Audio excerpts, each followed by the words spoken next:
It just went live late. Greetings, world, and greetings, Seven Spot. We are here in beautiful British Columbia in Vancouver, where it's 23 degrees, 2 days after solstice, and we're speaking to Josh Lee in Wamaru. I hope I'm saying it correctly, in New Zealand, where it's 4 degrees. Is that about right? Yep, it's pretty chilly out here at the moment. Yeah. I can empathize. We share a similar, I think, a similar kind of weather situation here in Vancouver, because we get cold enough so that we will see a little bit of snow during the winter, but not an awful lot, a few days. But we also have lots of skiing and surfing and snowboarding here, and as well as we love our cars. So why don't we jump into the car part, and you can tell us about what you've built there. And I've got a zillion questions because, as I said, I'm late to the game. I found you on Facebook, and I love what you're doing. I found your YouTubes, and I just got into watching your composite issues that you've been dealing with. But tell us when you got started and why did you start this build? So the idea all started way back when I was doing my engineering maintenance apprenticeship. I was working with a guy who was building an AC Cobra kit car, and got really interested in it. And then he actually had the books at work on all the rules on how to put a car on the road. So in my smoko breaks, I would read them, and eventually I was like, "Oh, well, I'm gonna do this. This is a bucket list thing for me. I'm gonna one day build a car." And then he retired, and then unfortunately passed away before finishing his car, just a year after retirement. So I decided it's not going to be a bucket list thing. I'm just going to do it now. So I started, and I definitely took a few things from the book to make life a lot easier for me. So with the car, the geometry is essentially the same as an MX-5. Yes. Now, for the rules in New Zealand, if you want to do things that are connected to the steering and the brakes, there is like another level of testing that they have to do, because they want to go and test like deeper into your welds and so forth. Yeah. So what I actually did was I've used the front arms out of an MX-5. Yep. And in the back, I've used the front arms out of a Honda Civic. Okay. Because this here, it has a K20 Honda engine in the back. Yes. And that is a common motor to put into a Civic. Yeah. The Civic has an Aeon type rear end in it, so it made sense for me to use that. And it fitted in with the wheelbase of an MX-5 quite well.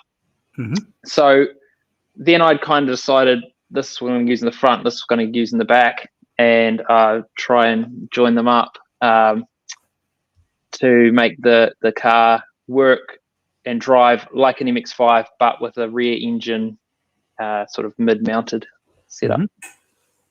Well, one of my partners is listening in. Josh, you heard the beep. That's John. But John, please, we're recording this, so you can listen in, but please don't join this one. It's not this show. But anyway, Josh, getting back to your build, you say it's an MX-5. I guess the length of it is exactly the MX-5 wheelbase. Is that right? The wheelbase is the same as an MX-5, and then the front geometry is the same setup. And I've even used the manual steering rack out of an MX-5. Okay. Was it the powered one, or is it? No, just a manual one. Yeah. Yeah. Good. Make life easy for myself. Yeah, you didn't have to drain it. I've got friends who are dealing with that issue right now. It's a very leaky mess. And the issue, and so you've been at it for how long now? 4 years, you said? Well, I started, and obviously the idea was there for a long time. And yeah, so after my engineering apprenticeship, I in my spare time, I used to race off-roaders, and I got into CAD drawing, and it became a real hobby for me. And then I actually picked up a job about 6 or 7 years ago for a company doing their CAD work, still on the tools quite a bit, and running their CNC machines or programming them for them. So with that background, I just started drawing things. Like once I had the back subframe, front subframe, I started coming up with all these really silly designs. I did look at motorbike engines there for a start, actually. But then I decided to go 2-seater, and then I was looking at obviously the Ariel Atom with the same motor as this has, and decided that was the platform. And a car come up that had someone left the handbrake off it, and it rolled backwards down a hill and slammed into a car. So it was good because all the front was still mint, and I could steal everything I needed out of that. And it was only like an hour away, but I have actually since gone, because that was just an S-type motor, and now I've stepped it up to the R-type motor. So I've got is it turbocharged as well? Yeah, so I decided if I'm going to go through the whole certification thing, I was like, this car is obviously a little bit out there for what you see mostly around here. And I thought it's all about the feel, like with it being open top, and I quite like turbo cars, so I decided just to pull the pin and go for the turbo. And at the same time, it meant that the car was going to weigh a bit more. Within the rules in New Zealand, if you have like a Lotus type frame and your motor is under 200 horsepower, you're allowed to keep the tubing a lot lighter. Okay. But as soon as you step it up over around the 200 mark, they want you to go a wee bit heavier.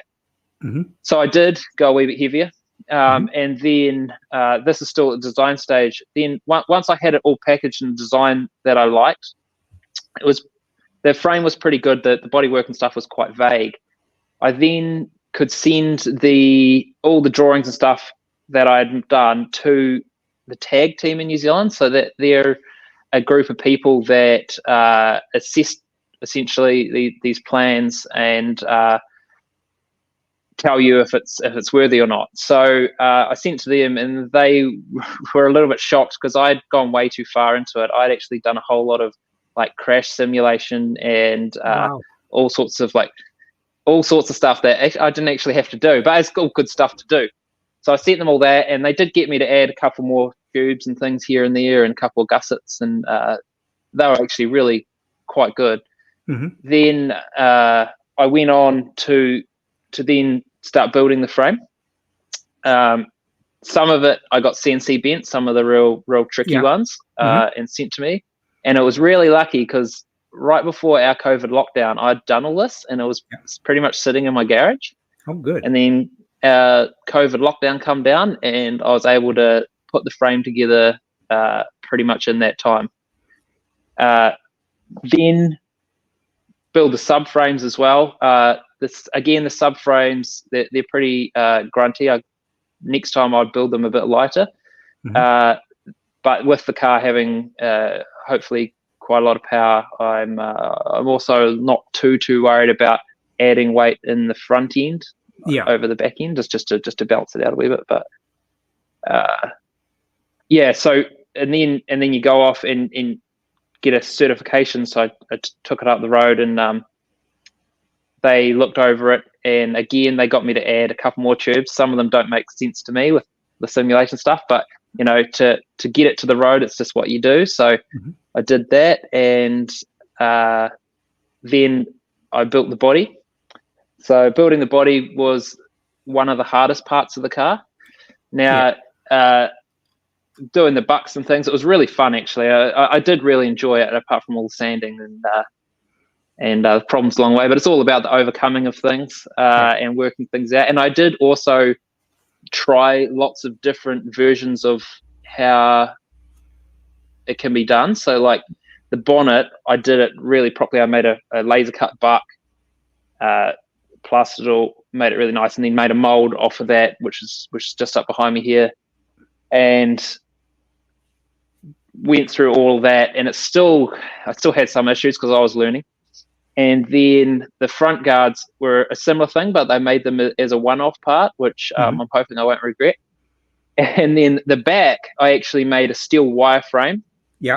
And wrapped it in material and made that as the mold. But then again, just put material on top and pulled that off as one-off parts. And the rear wing is different as well, because it actually has like an exposed internal frame, and it's really just composite on the outside. So I know now what works for me and what doesn't. It's real tricky with some of the stuff I see online because the products we get here are different. And you try and match things, the way you see other people do it, and it doesn't work out the same. So there's a lot of trying to work out and just what you can use and what you can't use, or what's going to work for you. Yeah. Well, I got a couple of questions. You're talking about the COVID lockdown and then having the time to dedicate yourself to the project there. How were your welding skills before you went into the project? I had been welding in my job for quite a few years. Oh, so it was not a big learning curve for you. So no. Some of the complex notching was probably more of a learning curve, but no, it's all TIG welded. There is the odd spot that's been MIG'd, but it's all pretty much TIG welded. But yeah, no, I had a quite a reasonable background in TIG welding. Now tell us about composites. So the nervous laugh. Yeah.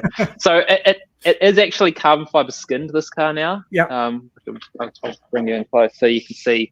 That's like the matte finish, and there's some gloss finish there. I need to buff out my clear coat on that. But so yeah, like I was saying, I went through all those processes. One of the biggest problems we had, which you would have seen in my video, is I actually used the wrong paint under my carbon fiber, and what was happening was it was breaking down and then causing a chemical reaction underneath the carbon. So some of these stripes that you see on here weren't actually planned, but they cover a whole bunch placed to hide some things that I couldn't handle looking at. There is still some, but it's not too bad. I'll bring you guys in for a closer look. I also have used Lexan down the sides at the moment, so you can kind of see through into the tube here. Yeah. And am I able to flip this camera around? No, it doesn't look. It's going to do it for me. You can actually, and seeing as we're this is a recording, we can edit a bunch of this stuff out. If you go down, that'd be great. The screen, you can see a settings button, and if on the settings button, you'll be able to flip it around to the rear view.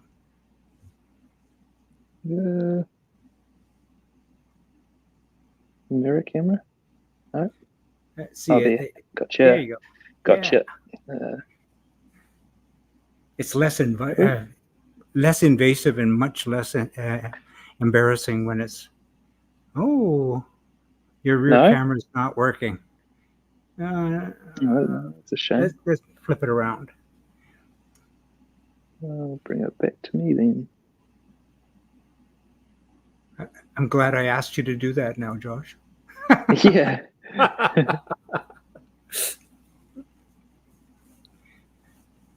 Let's try that one. I think that you may have turned off your camera. Is what you've done. Maybe. On to the left of the settings button is a stop camera button, and I think that's maybe what you've done. There you go. There we go. Yeah. You're all over it. Yeah. There we go. Cool. So coming down here, I've got the Lexan sides here. It's quite cool. I just wanted to show off some of the framework in behind there, and when you're sitting in the seat, you can actually see through it and just see a little bit of the wheel, which is kind of cool. Yeah. I'll show you what I meant before by the wing. So it has some aluminium. If you can see in here, it's quite dark in there. Some aluminium pieces through, and then it's carbon on the outside. Mm-hmm. This air intake is complete carbon with a forged carbon center on it to hide the seam. Nice. Mm-hmm. This is the engine setup. So what we got here is a turbo I got made up by a company. It's essentially a TD04, so kind of like a Evo, Mitsubishi Evo turbo. So it'll spin up nice and quick, and so you probably don't have too much lag on that at all.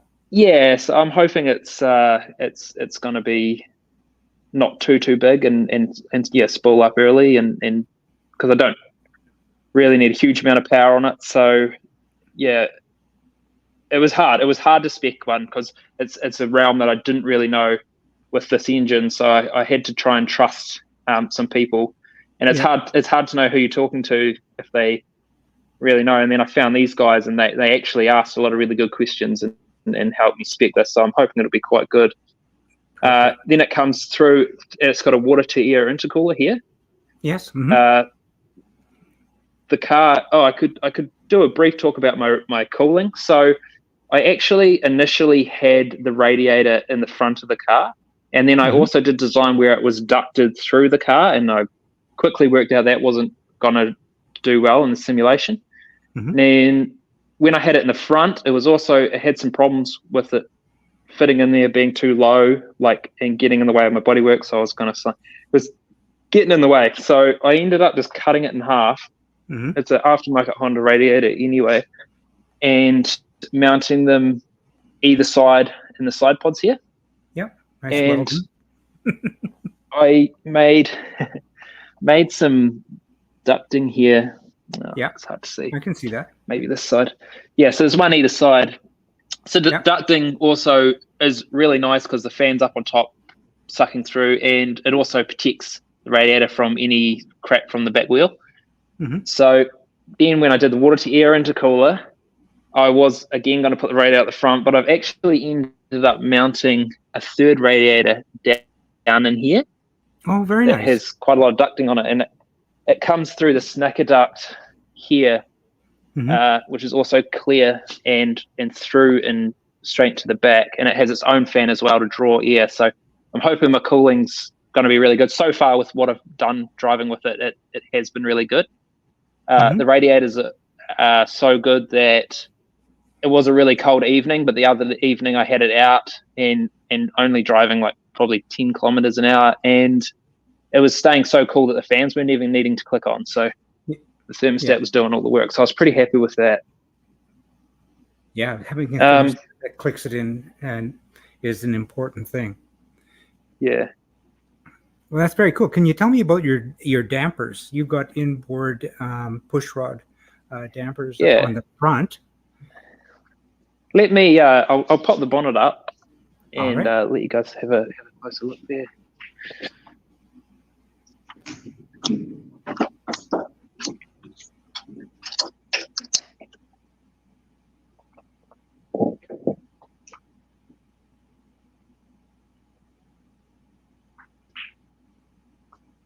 So you can see all the subframe in my fuel tank all up in here. Now, yeah, with the suspension, I as you can see, if I went upright, it would have sort of ended up over here. So I decided to go inbound, and then I did all the maths to work out a good ratio for the rocking to go through. So you get that progressive rate, and it also just looks cool. I liked the atoms and stuff, how you could see the shock on the front. And when I was designing this, one of my goals was when you're sitting in the driver's seat, you can just see a wee bit of the shock, so you can see it moving up and down as you're driving along. All tied in here, and then the back is sort of a similar principle. And what shock do you use? I know that a lot of people use the R1 dampers on the front because it comes complete with the rotation arm. But I'm wondering, what design did you use for that? So they're a QA1 shock. A lot of hot rodders use them, and you can buy them with different ends on them. So I got one with the ball joint ends, top and bottom. Just to make it. Now the attachment from this this piece in here, you can hardly see it, but on the bottom of a Honda shock, it actually comes down, and then there is a piece that attaches to the bottom of it that forks around the axle. So all I've done there is taken that piece and then mimicked the bottom of their shock with a wee piece in here that takes a rod end, and it was a really neat way just to make that work for me. Wow, very cool. And who is that? The engineering for that? Did you do that yourself, or do you have a mill and you do all that stuff yourself? Yeah, I do all that myself. So I'm lucky at work. We have a lot of gear, and I program CNC lathes, and I also clearly I have access to a CNC plasma cutter, a very good CNC plasma cutter. Very nice. That's why I can get away with doing lots of stuff around that and work it all out in CAD first. So when I piece it together, it just sort of nicely goes together. Okay. And your diffuser is your own design there as well? Yeah, aluminium diffuser. It's it's a full flat floor, so it should actually be doing something. But yeah, I've got one on the back of mine. I'm not sure that it does anything, but it looks cool. Yeah, I'm hoping it does do something, but I haven't actually done the testing to work it out. And obviously my rear wing would do nothing because it's not really getting much air. But it looks cool. And the other thing is, within the rules, you're not allowed your exhaust poking out more than 100 mil past your rear bodywork. Yeah. So I'm classing that as my rear bodywork, and then I have the exhaust poking out. Very cool. Well, just awesome. I wish I'd tuned in much earlier to watch this build, so it would have been great to watch it evolve. Interior-wise, that's all your own design. And what did you do for racing seats and that sort of thing? So these here are actually out of that Honda Integra that I got the original motor out of. Wow. I was wanting to go to more of a waterproof seat, and I was trying to buy like a Polaris side-by-side or one of those sort of vehicles seats, like an off-road sort of seat. But these things are actually really comfy, and they work out like with the way the seat belts work and everything quite nicely. So I'm pretty happy with these at the moment. So I'm just going to stick with them for now. And then my center console is just an aluminium piece that I made that I wrapped in a vinyl, a diamond stitch vinyl. And I made all these wee bits and pieces. I got some cup holders because it's essential. And so I've got with the dash actually needs a whole lot more work.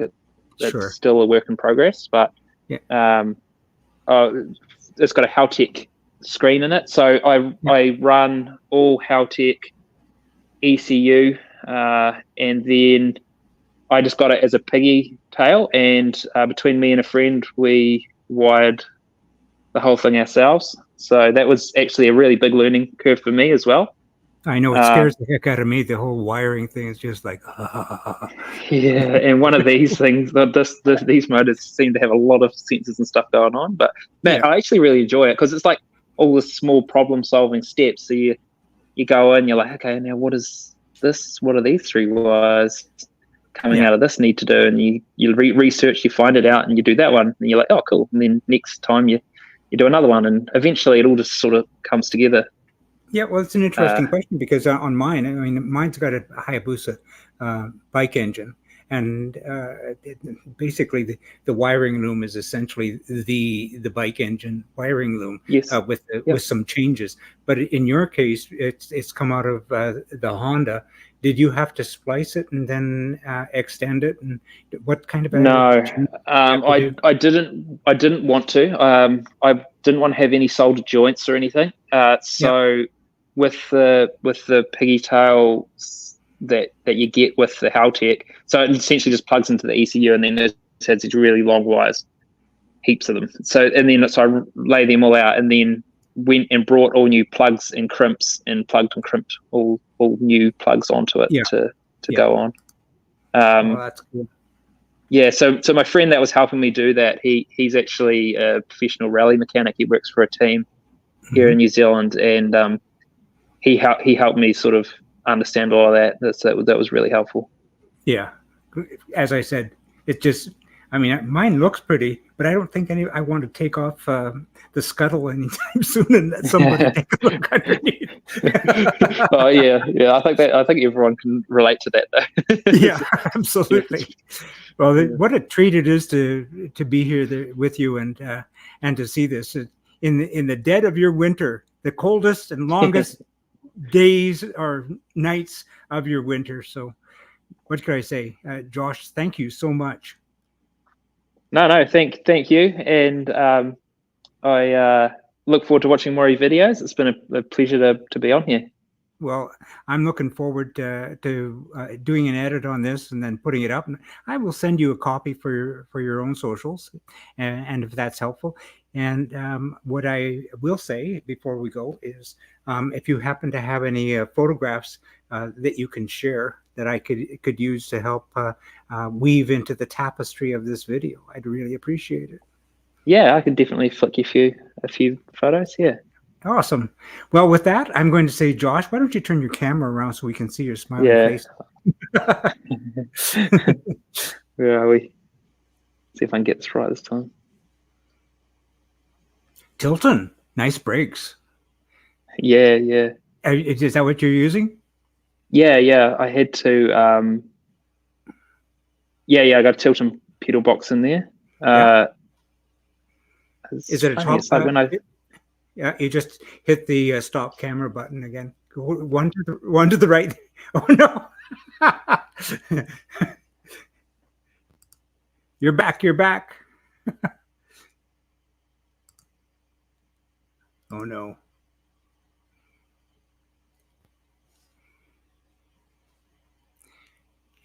I'm gonna hit you, Josh.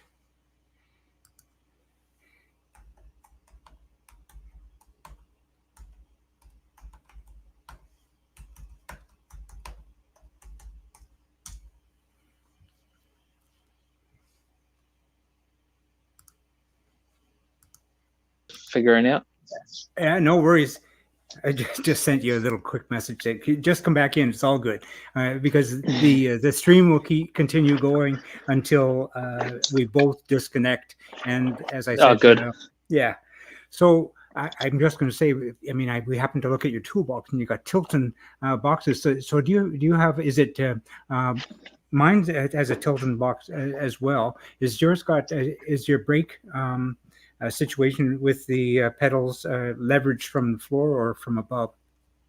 From the floor, yeah. Yeah. Down in here. Down in there, yeah. Well, yeah. Cool. So it was a wee bit tricky. Like, so with part of the rules, there was only certain ones you could use in New Zealand, like that had already been approved for this sort of build.